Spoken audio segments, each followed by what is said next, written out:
passons à la 2. Monsieur Balzano. Oui, la 2, c'est une attribution de subvention à l'association Les Magiciens Pédois pour un montant de 1 200 €. Question, remarque? Oui.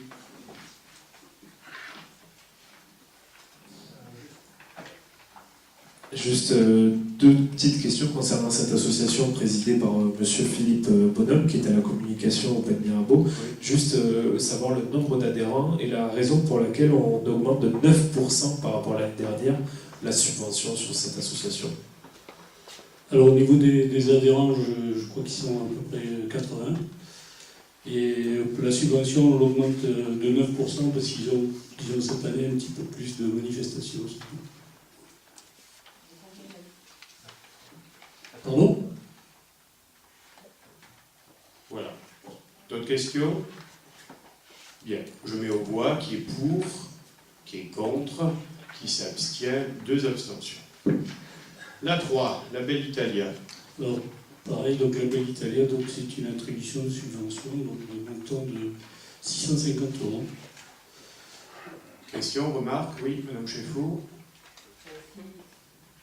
Alors moi je remarque, Monsieur le maire, que s'il y a des associations qui sont en progression de 9%, il y en a qui sont à moins 50%.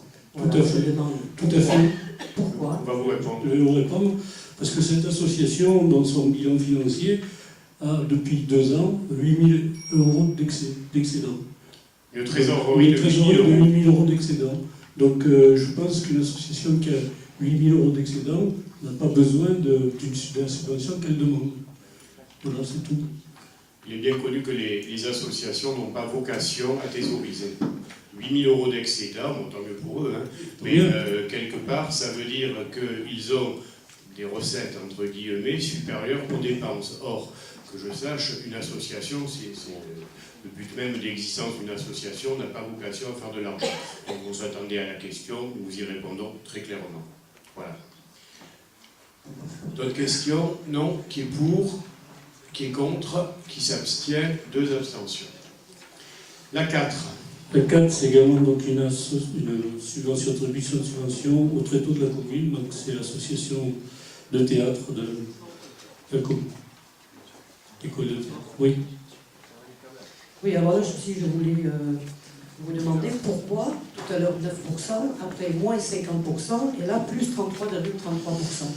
Parce que c'est une association qui a débuté l'année dernière, et si vous voulez, pour pouvoir démarrer, on a estimé que la subvention de 400 € était nécessaire.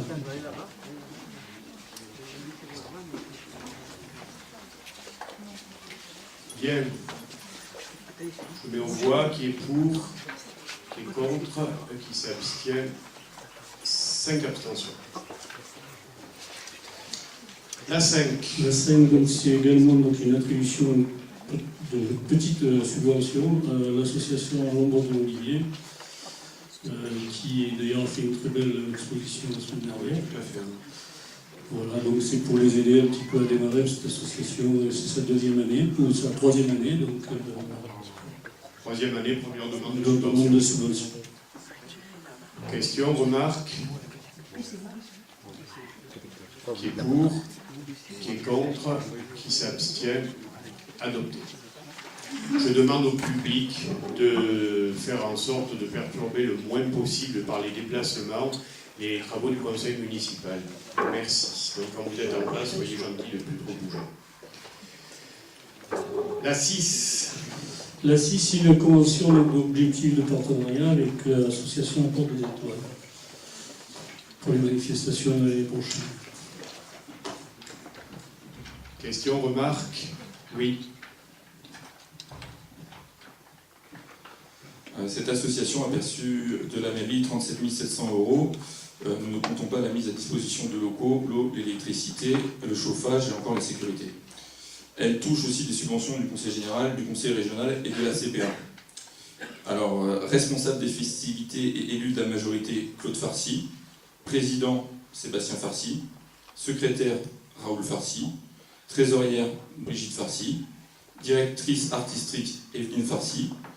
Y a-t-il des personnes rémunérées dans cette association? Et nous avons demandé le bilan de compte et de résultats de cette association. vous l'aurez. Je mets au vote qui est pour, qui est contre, qui s'abstient, 3 abstentions, pardon. Claude ne prend pas part au vote, bien évidemment. La 7. Donc également une convention d'objectifs de partenariat avec les Amis des Arts. Question, remarque. Je mets au vote qui est pour, qui est contre, qui s'abstient, adopté. Je vous rappelle que pour la 6 et la 7, ce sont des conventions d'objectifs et de partenariat. Il n'y a pas de subvention à la clé. Autrement dit, c'est le cadre général dans lequel on subventionne une association. Bon, je rappelle quand même que le Mirabeau est la plus grosse manifestation sur la commune et que la subvention arrive après. Et vous serez tout à loisir de la voter ou pas, suivant ce que vous souhaitez. La 8, oui. Convention d'objectifs avec l'association Autour de l'Aïe qui gère le Jazz Road. Des questions, des remarques? Je mets aux voix qui est pour, qui est contre, qui s'abstient, 3 abstentions. La 9.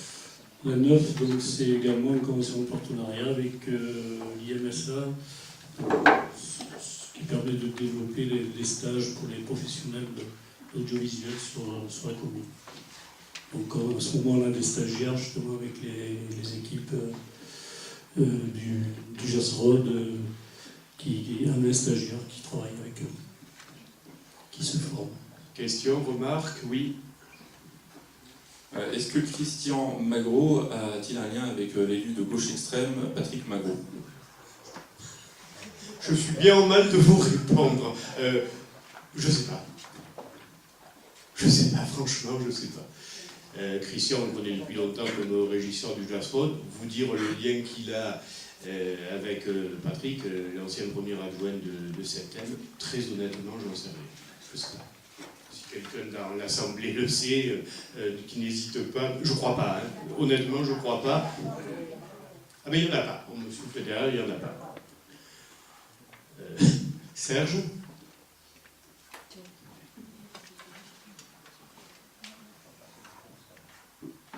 Oui, c'est à l'occasion de ces délibérations-là qui ont trait à la culture, au mouvement culturel, à tout. À cette occasion, pour la 9, je veux simplement souligner que les intermittents du spectacle, c'est quelque chose d'extrêmement important et je le regrette qu'on n'a pas pu proposer quelque chose, mais bon, j'aurais pas été correct avec moi si je ne soulignais pas l'importance de cette affaire des intermittents, parce qu'il y en a beaucoup dans tout ce lot et le service culture le sait parfaitement. C'est tout ce que je voulais souligner. Alors vous avez dit avant moi qu'il n'y a aucun lien de parenté, même il y en aurait un, je ne vois pas comment ça changerait la fin du monde, mais il n'y en a aucun, bien sûr, mais il serait important pour certains ici. Voilà, donc c'était la remarque, c'est sur les intermittents surtout.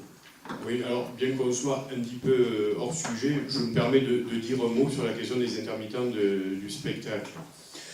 C'est vrai que leur action, leur travail est tout à fait important pour la bonne marche des manifestations culturelles et en particulier des festivals d'été. Très honnêtement, et ce que je vais dire là n'engage que moi, je ne suis pas certain que le choix qu'ils aient fait de paralyser les festivals comme ils le font cet été soit la bonne option. Je reprends un peu ce que disait Olivier Pi, le directeur général du Festival d'Avignon, qu'on soit d'accord avec eux, qu'on manifeste auprès d'eux pour leur soutenir dans leur action et dans la spécificité de leur métier, oui. Mettre en péril des festivals qui mettent en péril non seulement le monde culturel, mais toute l'économie, qu'elle soit hôtelière, qu'elle soit touristique, la restauration, etc., générée par ces festivals, à titre personnel, je ne suis pas d'accord.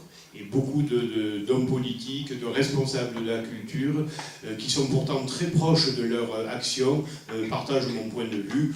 Je parlais d'Olivier Pi, j'aurais pu en citer d'autres. Celui-là étant le plus représentatif, puisque le Festival d'Avignon est sans doute un des festivals les plus importants de la région. Voilà, c'est un point de vue. Ce qui fait que je n'ai pas spécifiquement, effectivement, demandé une motion pour voilà. C'est un élément de réponse. Merci. Alors, la 10 conjointement, André Balzano et Pierre Tonarelli.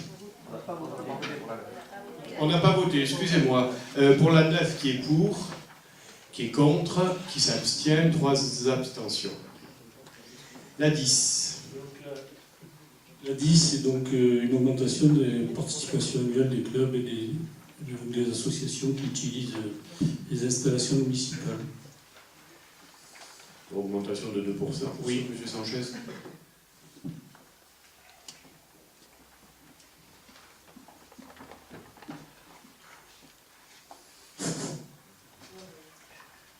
Oui, donc pour cette délibération-là, donc au lieu de donner de grosses subventions donc, à des associations qui ont très peu d'intérêt pour les Pénois, on va encore financer avec l'argent des Pénois des associations comme ADAP 13 qui œuvrent à encourager l'immigration des Roms, avec l'accès aux droits, des animations, des goûters, des repas, des séances photos, des sorties à la plage et l'achat de groupes électrogènes.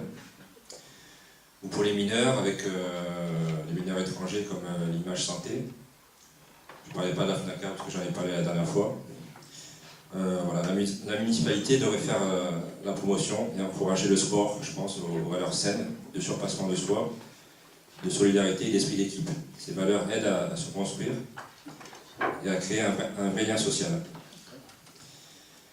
Voilà, enfin, nous félicitons au passage quand même le Boxing Center des Penn Mirabeau, où le boxeur Milo Nadji Mohamedi, qui s'y entraîne régulièrement, a gagné son combat il y a 3 jours aux États-Unis contre Anatoly Lutchenko, ce qui lui permettra d'affronter prochainement l'Américain Bernard Hopkins pour le titre de champion du monde IBF. Sinon, pour en revenir à ça, donc taxer les clubs de sport, où la plupart des licenciés sont déjà spoliés par les impôts locaux, c'est beaucoup trop lourd et inacceptable, donc nous voterons contre. Excusez-moi, je ne comprends pas très bien ce que vous venez de dire. Je ne vois pas en quoi on taxe les clubs de sport pour des participations aussi minimes du domaine public entre 66 et 109 euros. Pour l'année. Pour l'année. Une question de principe. Alors là, vous vous surpassez en ânerie. Alors là, excusez-moi, M. Sanchez, mais on se surpasse en quoi? Là, effectivement, dans le dépassement de soi, vous dépassez tout ce qu'on peut imaginer. Je relève le même pas. Non. Je vous demande, il y a du monde ce soir, quelles qu'en soient les raisons, le public n'intervient pas en conseil municipal. Si cela se reproduit, je fais évacuer la salle comme mes pouvoirs de police m'y autorisent. Alors, vous approuvez, vous désapprouvez, vous faites ce que vous voulez, mais vous ne manifestez pas votre approbation ou votre désapprobation. Voilà. Alors, concernant la 10, je mets au voix qui est pour, qui est contre, 3 contre, qui s'abstient, adopté. La 11. La 11, c'est sur le même principe, hein, c'est l'augmentation des tarifs horaires concernant les adhérents. Des questions, des remarques? Oui, M. Amaro. Petite question, parce que du coup, il y a 2 associations qui ont disparu entre ce que nous avons vu la dernière fois en commission. L'association Rebecca et l'association Station DJ, savoir pour quelle raison elle ne faisait plus partie de cette délibération. Station DJ, c'est parce qu'il s'est arrêté, tous les 2 se sont arrêtés, si vous voulez. Donc, il y a l'intervenant de la station DJ, je crois qu'il a monté une association sur la commune de Vitrolles. Et l'autre association, c'est parce que la représentante également s'est arrêtée. Donc du coup, ça confirme bien les informations que nous avions eues. Nous regrettons juste que des associations doivent quitter la commune, comme Station DJ, qui ne s'est pas arrêtée puisqu'elle est partie sur Vitrolles, puisqu'elle a préféré exercer ailleurs, étant donné qu'elle n'a pas trouvé ce qu'elle pensait trouver sur la commune des Penn Mirabeau. On regrette juste le départ de certaines associations. Bah, écoutez, on le regrette aussi, mais tout ce qu'on a fait pour cette association en particulier, je crois qu'on ne pouvait pas faire mieux. Vous n'étiez pas peut-être à l'initiative de ce qui a été fait, et je crois que bon, on l'a beaucoup aidé. Après, on ne peut pas, disons, on a fait le maximum de ce qui nous a été demandé. Après moi, concernant les choix de délocalisation d'une association par rapport à une autre, je le respecte, je n'étais même pas au courant qu'ils étaient partis. Je pense qu'effectivement, comme le dit le Dr Balzano, c'est une association qu'on a bien aidée, y compris par l'organisation de manifestations. Le fait est qu'ils nous ont aussi renvoyé l'ascenseur, pour employer une expression courante, c'est vraiment quelqu'un de bien. Je suppose qu'il est si parti ailleurs, c'est qu'il a trouvé de meilleurs locaux ou je ne sais pas quoi, on peut pas... C'est dommage que vous ne soyez pas au courant de leur départ, puisque si apparemment c'est une association... Monsieur, encore faudrait-il qu'il vienne me le dire, je ne peux pas être au courant Après, de vous avez tout, des monsieur. services culturels qui sont là pour... Oui. Les services culturels ont été avertis, c'est tout. Il dit qu'il s'en va, il s'en va. Est-ce qu'il trouve mieux ailleurs, je crois que c'est... Non, mais c'est juste, il faut des fois se poser la question pour savoir pourquoi des associations partent. Parce que le but, c'est d'améliorer Vous par la savez, suite. C'est juste on a une un remise en tissu- question de soi. On a un tissu associatif qui est probablement un des plus denses rapporté au nombre d'habitants. Bon, ben, effectivement, on ne peut pas forcément tout garder. D'autres associations, pour des raisons pour d'autres, ont eu l'occasion de se délocaliser. C'est une chose qui arrive. L'inverse est vrai dans l'autre sens. Donc je mets au voix qui est pour, qui est contre, qui s'abstient. 5 contre ? 3 contre et 2 abstentions.